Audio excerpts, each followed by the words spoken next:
slightly fluffy brush for the blending.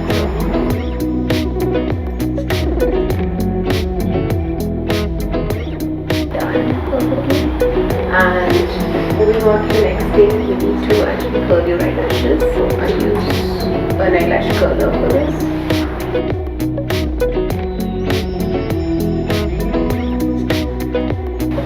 Once you're done with that, then the next step is to do the eyeliner. Now you can sometimes skip it if you feel the eyeshadow is just enough, but I always like going a little bit with the eyeliner, and I also like kajal, so I use that a lot. Eyeliner, like I said, it's really cooling and it has very good pigment, and at the same time it's not like too thick and too dramatic.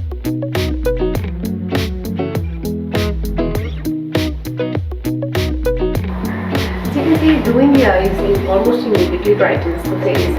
My most favorite kajal is from Lotus Herbal, so I'm going to use that as well. Once you're done with the eyeliner, you go ahead and use a little bit of kajal on the underlid of the eyes, and I've not done too much of it right now. I've just gone on the outer side, and after a little bit of blending, this is how it looks. And I've also done mascara now off camera, so I will just do it once more on the other side.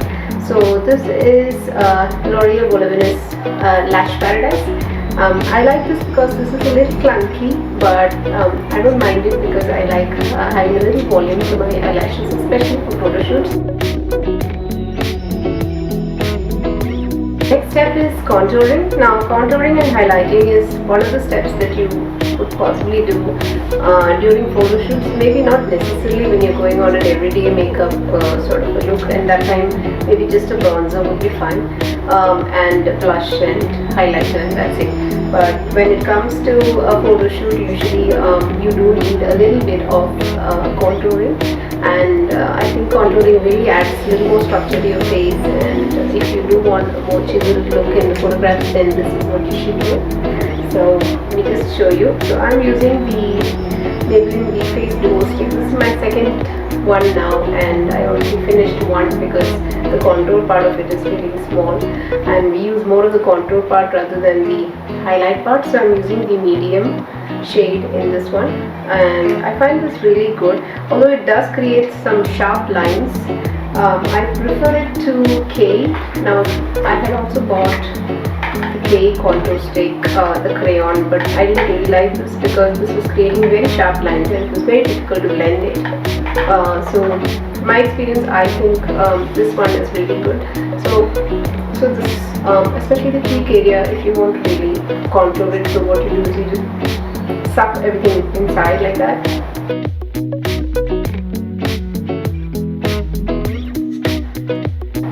So when you're happy with the amount of pigment that's there, you want to be jaw area. The thing is, it doesn't create very sharp lines. It's got like a lipstick like sort of a blunt ending, so it doesn't really create a very sharp line, which is good. But of course you do need sharp line when you want to do the nose contouring.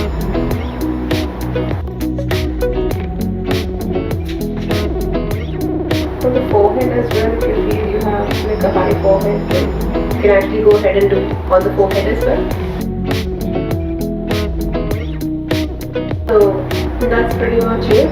And now we want the highlighter portion of this. The good thing is it's all in one, so the other side is the highlighter. So the highlighter is the portion where where the light hits and you want the light to reflect. Now, there are certain portions where you want to really give a glow, so those portions you can actually add a little bit of the highlighter. Again, you have evened out the complexion there, so it's fine. That's again a little highlight portion just below the brow. Sort of over here as well. There are natural points where light actually reflects, so you can also add a little bit of highlighter on this this area, but not if your skin is very oily. So you can actually add a little highlighter there, a little bit on the cupid's bow, on the top of your lips as well, and on the chin a bit, and that's about it. So we're pretty much done. It's inner corner of the eyes, not to forget. So especially for the highlighter, it might be best to use a brush which is a little thin and detailed. So I'm going to use Real Techniques detailer brush for this, because I don't want it to go anywhere else. I just want to stay.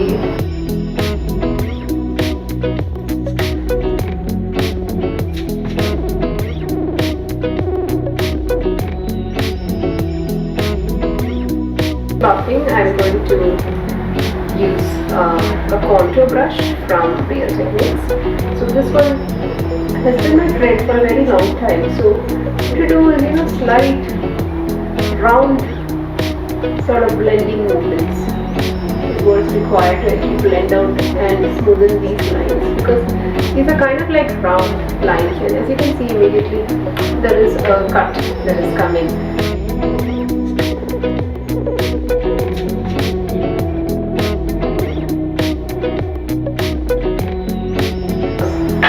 Go over once again with the powder ones, just to make the complexion very even. The leftover powder in this is more than sufficient. We don't really need to take in more product.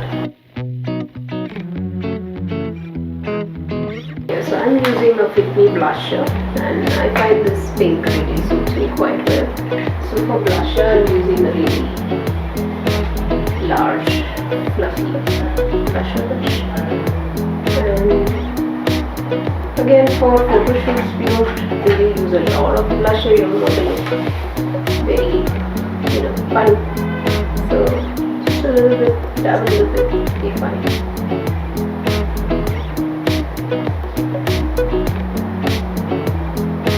Of course, if there's too much excess on the brush, then so you can do a little bit on your nose, on your forehead, places where you want a little glow.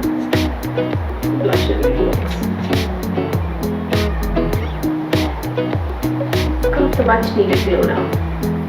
Of course, it's not much to be seen right now, but it will really show in the pictures. I'm using a new lip pencil today, which is from Miss Claire. So this is a shade called Bobby Brown, and this was really cheap. So I thought, when I'm experimenting with lip pencils, I think this is a nice one. So here goes.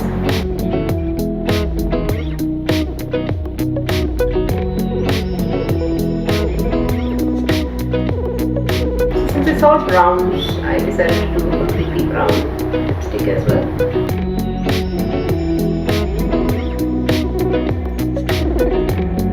So if you feel you need an illuminator, then you can actually go ahead and use that. So I'm using the Loreal True Match Lumi palette, and I'm just going to go with not the white but the peach. I'm going to apply it in a few places, like if you've given sort of a stipple brush like an applicator.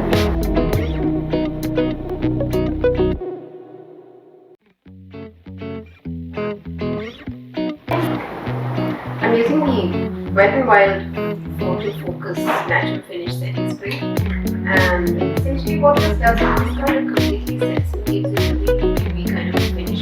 So the setting spray is basically just sprayed.